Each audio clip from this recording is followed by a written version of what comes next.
Hello, welcome to the Elite Academy. My name is James. I'm the owner and founder of EliteTraders. I run a multi-six-figure portfolio consisting of my own capital and some investor capital. I've been trading for just over roughly around 7 years at this point. This is season 1, where we'll be going through the very basics of trading. Now, don't worry about the cigar or the sun. I'm not trying to do an Andrew Tate. It's just very rare to have a nice day in the UK. So I thought I'd do a little bit of a different intro to what I normally do. Enjoy a cigar, have a little chat to you about what's coming up in this show or this series, whatever you want to call it. So the idea is we're going to do 3 to 4 different shows or series, if you will. And starting with series 1, which is this one, we'll be going through the very basics, such as quote versus base currencies, risk on and risk off assets, and what that actually means, different trading platforms, and the bare essentials of what you need to know before you even consider trading. Then we'll be moving on to other things. So platforms, what I use to trade. And this isn't made to sell you a dream. I'm not sat here with a cigar trying to say, look at my lifestyle. I mean, I'm sat in my garden having a cigar on a nice warm day in the UK. I'm not here to tell you this video or this series is going to get you to buying Lamborghinis, private jets, yachts, and things. It's not. Trading requires years of education, patience, discipline, and learning. And I really am one of the few that show you how it's really done in a realistic way. So I'll be going through other things such as central bank policy, the way I actually trade using retracements on higher time frame trends using the Fibonacci. We'll be going over advanced risk models. But you should get the idea by now. We're going to be going from the bare beginner essentials of trading all the way up until the point where you could sit down and say, I've got a strategy. I know how to execute. I know how to manage risk. It's now a case of getting a gut feeling, getting the understanding of trading. And there are many things like this on YouTube. I'm not the first one, but I am the only one to do it properly. Because what you'll find are people doing what I'm doing here.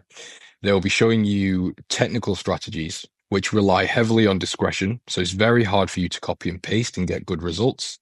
They also completely dismiss or don't even touch on the fact of fundamentals and real market drivers. So if you are sat here watching this video thinking trading's easy, you're going to watch this video or you're going to watch this series and start making millions of dollars, millions of pounds, euros, whatever. You're not. I'm not saying that to put you off. Again, I'm not here to try and sell you a dream or to try and tell you this is super easy or you can make millions and millions of dollars.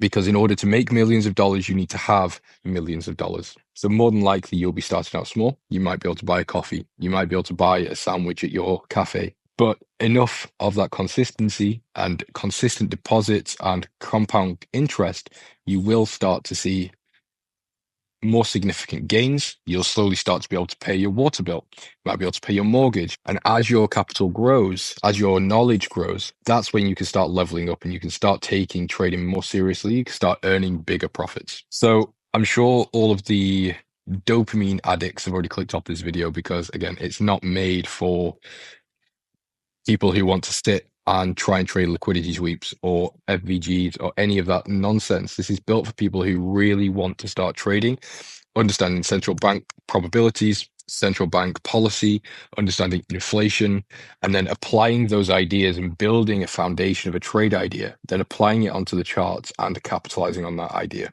which is how the banks really trade. If you Google it, you look into it, you will see banks don't look at technicals, really. They will use rough things such as a few oscillators, maybe some moving averages, trend line.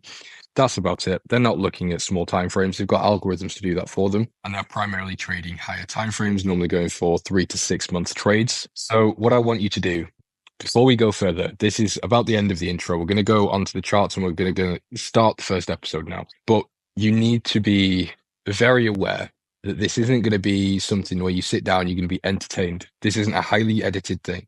This isn't going to be super funny or super, super interesting, really. This is going to be more of an educational thing. This is something you would see on Udemy. So, for example, this is something you would sit down, you would get a notebook out.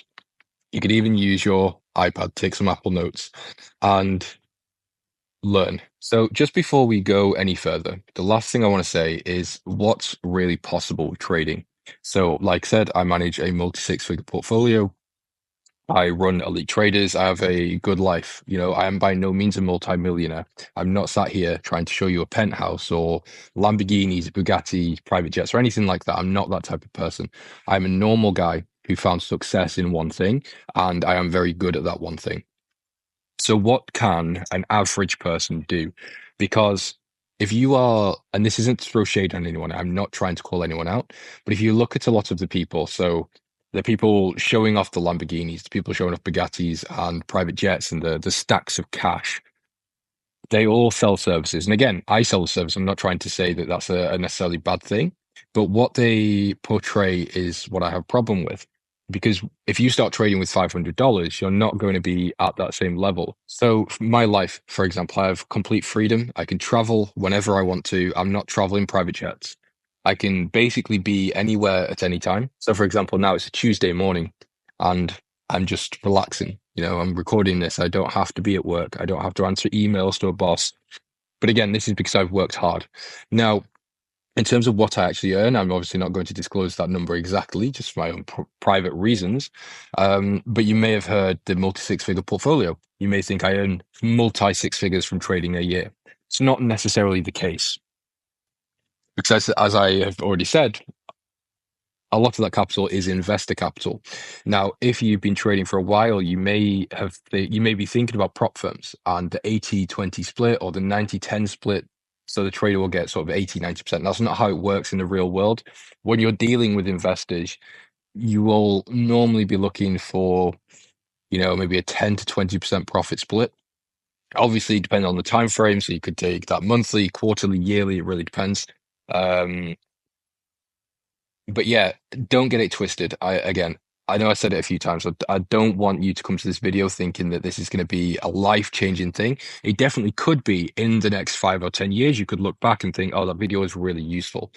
But you're not going to get to the end of this series and suddenly be a world-renowned multi-trillionaire trader that's buying diamond earrings and retiring your parents. I mean, you could be a prodigy, but I would doubt it. And that's not an offense to you. It's just the stats. Bear in mind, roughly 90% of people fail at trading within the first 6 months. So guys, I'm going to finish this cigar and then we will go over to the desk and we will start discussing the very basics that you need to get started in the markets and how you can start building your future success. To kick off the first episode, we're going to keep it short and sweet, but this is a little bit on the boring side. It's more just a presentation to lead you into the further episodes.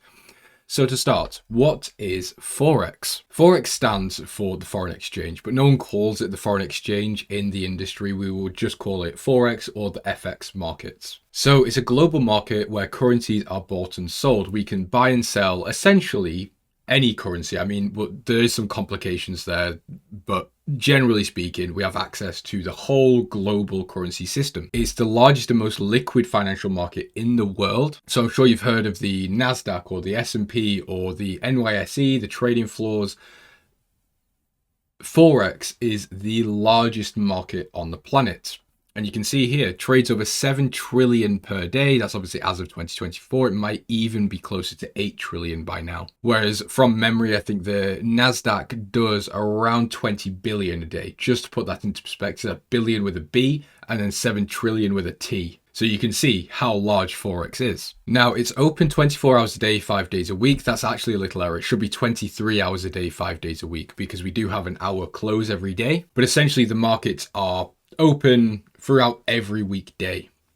So we aren't stuck like with the stock market. As far as I'm aware, I don't trade stocks, but you can sort of open and close stocks during market hours. I think you can do some things out of hours, but that's heavily revolving around market hours, whereas Forex is a lot more fluid. You can sort of do what you need to do throughout the day and not worry too much about the time unless you're a session trader. But again, we'll cover that type of thing later. So a good example of Forex, and I would say majority of you who are watching this video have traded Forex at some point, probably unintentionally or without realizing it.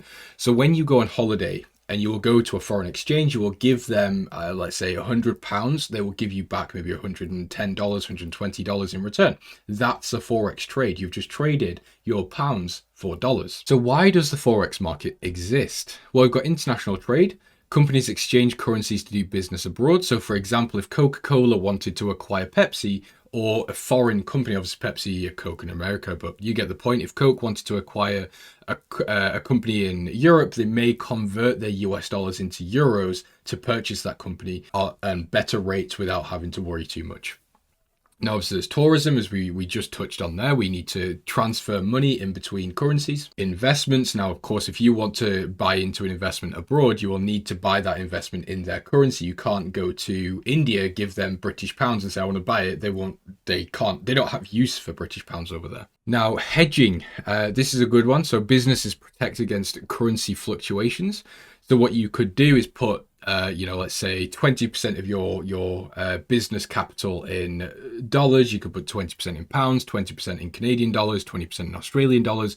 And that would essentially keep your money balanced as the Forex markets fluctuate up and down. And then, of course, we've got speculation, which is what we do as retail traders. We are speculating on the price fluctuations and impacts on those currencies. So who trades Forex? There's retail traders like us, like me and you. I would assume you, if you're watching this video. We've got commercial banks, central banks like the Federal Reserve and the European Central Bank. We've got hedge funds and investment firms and corporations like Apple converting euros to US dollars. You're not just trading against random people, you're participating in a global ecosystem that includes the biggest players in finance. Now, this is a very key part actually, because again, I'm going to get into the more complex stuff in later episodes, but what you need to just first of all understand is you're not just looking at candlesticks wondering if they're going to go up or down. You are quite literally trading against some of the smartest people on the planet, and that's not an over exaggeration. There are very, very talented and skilled people paid millions of dollars simply to take your money, so you have to be smart. So types of currency pairs, when trading, it's very important actually to know this. So major pairs always include US dollar, because obviously US dollar is the world reserve currency. We've got euro dollar, pound dollar, dollar yen, so on and so on. Minor pairs don't include US dollar. So euro, pound, pound yen, Australian dollar CAD, so on, any pair that doesn't include the US dollar. Then we've got exotic pairs. I always stay away from exotic pairs, and again, we can go into this in future episodes, but they're a lot more tricky to trade. So we've got things like the US dollar TRY and the euro against the South African rand, which is the ZAR. Often, I mean, the euro ZAR is not too bad, but things like dollar TRY, they essentially just move up, and it's very, very difficult to get filled. The liquidity is much lower. It's very hard for retail to make a profit in those types of markets. So how do you make a profit? How do people make money in Forex?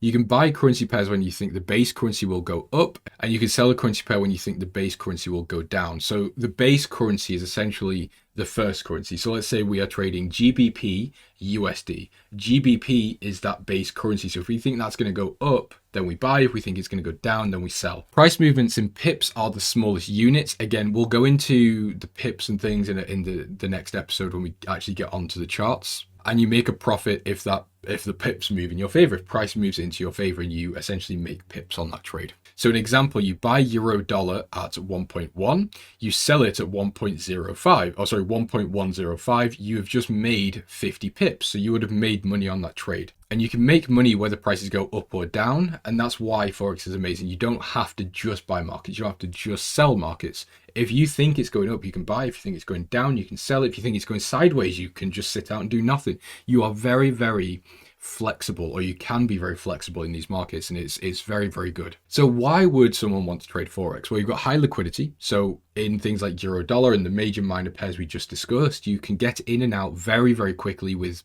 normally no problem at all. You can buy it, and within milliseconds, you will be in that trade, close it, and within milliseconds, you will have realized the trade, whether it be a win or a loss. There's a low barrier to entry. So essentially you can start with, $20, $50. I would not say that's a good idea, but you can start with very little capital. So you do not need to have tens of thousands to get started at all. Again, it's open 23/5, so you can trade pretty much anytime, anywhere. You can use leverage. So most CFD traders, in fact, majority of traders use leverage. We'll get into leverage in another video, but it is quite important, especially if you are using low capital. And again, you can profit whether the markets go up or down. You're not restricted at all. So that is it for the first video. I hope this has been of some use. You know, again, this is just been to cover the very, very basics of trading. And then the next episode, we're going to go into some platforms. So I'll show you what platforms you need to be able to view the markets and start marking up some charts. I'll introduce you to a broker. I'll introduce you to MetaTrader, which is where you actually place trades. And then we can actually get started into teaching you how to start placing trades and finding trades and what this all is, because it's a big, big world and there's lots of complex moving parts. So you're in for a long ride, but you will get a lot of value. Even if you're not a new trader and you just watch this video, you may want to watch the later episodes, because trust me, this will get more advanced. And this whole series is meant to take you from point A to point Z as seamlessly as possible. So guys, have a great one. I will see you in the next episode. Thank you for watching. Like and subscribe. It does help me out a lot. Remember, I'm doing this completely for free, so it would help me if you could just show some appreciation. Guys, I'll see you in the next video.